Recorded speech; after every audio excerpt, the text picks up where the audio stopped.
So several times now I've talked about how the sex offender registry is a very complicated document. It seems that database rather, and has a lot of hands in it and costs a boatload of money for all the citizens of the various states in which it is maintained, which is all 50 states and a number of countries as well, in one form or another.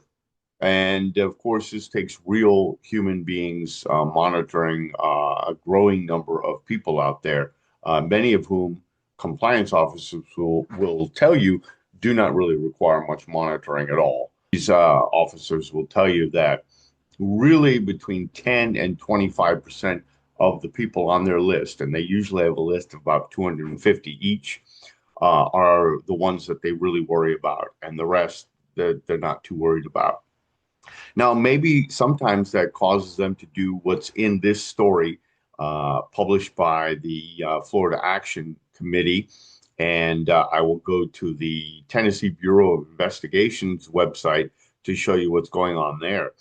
But perhaps in an effort to try to get this enormous caseload and get the compliance done and get everybody's signature, get their picture, and all the hoops that the state patrol has to go through in order to maintain this registry. Maybe because of that, it's very, very complicated, and it causes them to go to a couple of, unfortunate shortcuts that they might not do, but for the fact that they are rushed for time.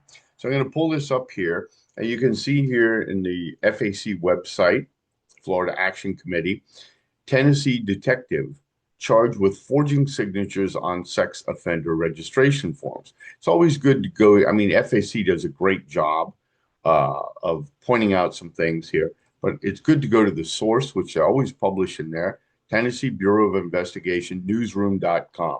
Marion County detective faces official misconduct charges. So apparently, when they reviewed this, and this is a young guy, I mean, he's in his 40s. He was the compliance officer of a Marion County, and he was supposed to get the required signatures from people. And, he just didn't do it. He forged his signatures. I don't know how they found out, but, his bond, when he turned himself, his bond was pretty extensive at 25,000. But what it really suggests here is a couple of things. Number one, it suggests that these people are under tremendous pressure to try to get all the compliance hoops, you know, um, jumped through and all the T's crossed and all the I's dotted. In Virginia, for example, here they will say that they have to come after you and, bug you and get your signature, your picture for this. If you're on a lower tier like I am, I'm on tier one. They're supposed to only come by once a year. So, of course, they end up coming by about three times a year because one says, oh, I have to do employment verification. Oh, I have to do home and, verification that you're still living there. Oh, I have to see that, we have to take your annual picture, of course. So there's always an excuse for them to bother you. Um, but they're also extraordinarily busy, as I said. Well, that's one thing. That's why Virginia recently passed a law that empowers the state police to develop an online program so that they don't have to do this. And but the problem is every time you make it easier, you also help to establish the legitimacy of the registry. And I see how in some ways it make it easier for me. I don't have to run down to the office, but it makes it easier for the officers too, because then they don't have to be pulled off of the roadway, which was a common complaint they have. The problem is, of course, they're not focused on the real problem, which is that the registry doesn't work. It's a big bloated pig, costs a lot of money, wastes a lot of time, and causes things like this where people want to take shortcuts. That's one point. Here's another point. Let's look at the bottom of this very direct press release. I love this part right here. The charges and allegations referenced in this release are not merely accusations of criminal conduct, and they're not evidence. The defendant is presumed innocent unless and until proven guilty beyond a reasonable doubt and convicted through due process of law. That seems to be boilerplate that they include in every single one of these press releases when it looks good for the or when it looks bad for the police when they're trying to, clean it up a little bit. Interestingly enough, when they're writing one of these things about people like me, they never put this at the bottom. They never remind you that the person is presumed innocent until proven guilty. And it's just, again, shows you how they try to stack the deck, saying that this is just an outlier.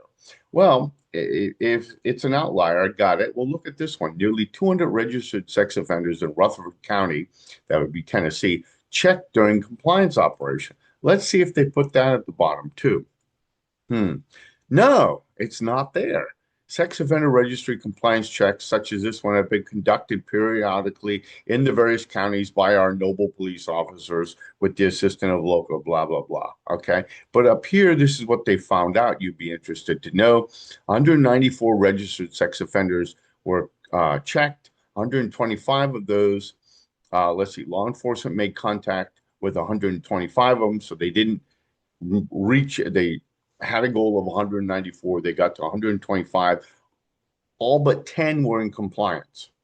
And what were the violations? Were they terrible, terrible violations? Well, a failure to report complete or correct registration information. Maybe they just moved to a home. They had the wrong data on there, the wrong address, or maybe the compliance officer wrote it down wrong. Because remember, this is a human endeavor. They were residing at an unregistered address. They had to leave for whatever reason. They didn't rush right over within 3 days, and failure to obtain a required code. Of course, they have a scarlet letter requirement in Tennessee, as they have in most states, to continue to remind, so that you have to remind everybody what a bad person you are. Okay. 11 of the sex offenders were arrested for other violations, including drug charges and illegal possession of a firearm, and were charged and booked by local agencies. I don't know if this is the same 10 or 11. It makes it sound like there are additional ones. But my point is, of course, they don't have this boilerplate innocent until proven guilty stuff at the bottom as they have with most other operations. So here we go. Uh, Tennessee Bureau of Investigation arrests former Bedford County Sheriff's Department employee from taking money from the registry fund. An indictment of the Whitwell police chief here. Okay. That's also in here. So, there's a lot of interesting things that show up. They apparently, wow, lots of things here. Theft of a variety of things, official misconduct, coercion of a witness. So my last point I'd like to make here is that, for all you folks out there that say that the police should be given the benefit of the doubt, why? They're just people. Okay. They're prone to the same vagaries and issues and motivations and negatives as everybody else out there. So just because they have put a scarlet A or a scarlet S for sex offender on somebody's head does not mean that they are that person is guilty of it. Okay. And yes, they go through the court, but that doesn't necessarily mean that the court was right. Courts get it wrong. They get it wrong enough.